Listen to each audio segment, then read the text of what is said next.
ஜெயலலிதா 2ஆம் ஆண்டு பிபிஏ. பட்டாவில் பெயர் மாற்றுவது மிக முக்கியம்.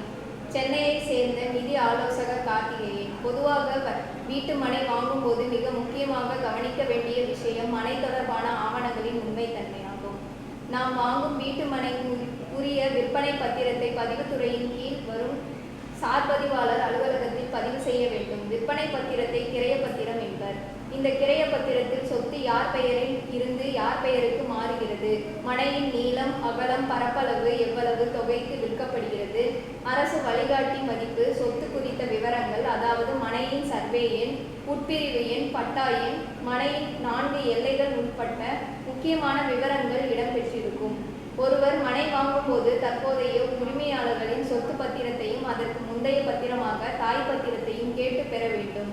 சொத்தின் உரிமை பற்றி தற்போதைய நிலை என்ன என்பதை அறிய உதவும் வில்லங்கச் சான்றிதழை சார்பதிவாளர் அலுவலகத்தில் விண்ணப்பித்து பெற வேண்டும்.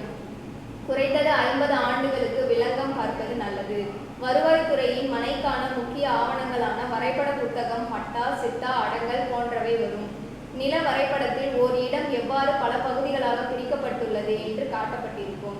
நிலத்தின் பரப்பளவு, சர்வே எண், உட்பிரிவு எண், நடைபாதை, தண்ணீர் செல்லும் பாதைகள், கிணறு, உயர் மின்னழுத்த இணைப்பு போன்ற விவரங்கள் இதில் இடம்பெற்றிருக்கும்.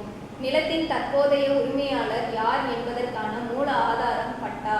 இந்த பட்டா மூலம்தான் நிலத்தின் உரிமை யாருக்கு உள்ளது என முடிவு செய்யப்படுகிறது. தனிநபருக்கு ஒரு கிராமத்தில் எவ்வளவு நிலம் இருக்கிறது என்று அரசாங்கம் வைத்திருக்கும் பதிவேடுதான் சிட்டா. இதில் சொத்தின் உரிமையாளர் பெயர், பட்டா எண்கள், நிலத்தின் பயன்பாடு, தீர்வை கட்டிய விவரங்கள் ஆகியவை இருக்கும். கிராமத்தில் இருக்கும் மொத்த சர்வே எண்கள் அடங்கிய பதிவேடு அடங்கல்.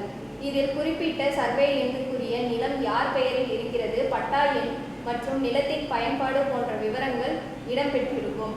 பட்டா, சிட்டா மற்றும் அடங்கல் உள்ளிட்ட ஆவணங்களின் பெயர் மாற்றத்தினால் தான் மனையின் முழு உரிமை ஒருவருக்கு போய் சேரும். எனவே பத்திரப்பதிவு முடிந்து ஆவணம் கைக்கு வந்ததும் பட்டாவில் பெயர் மாற்றுவது மிக முக்கியம். நன்றி.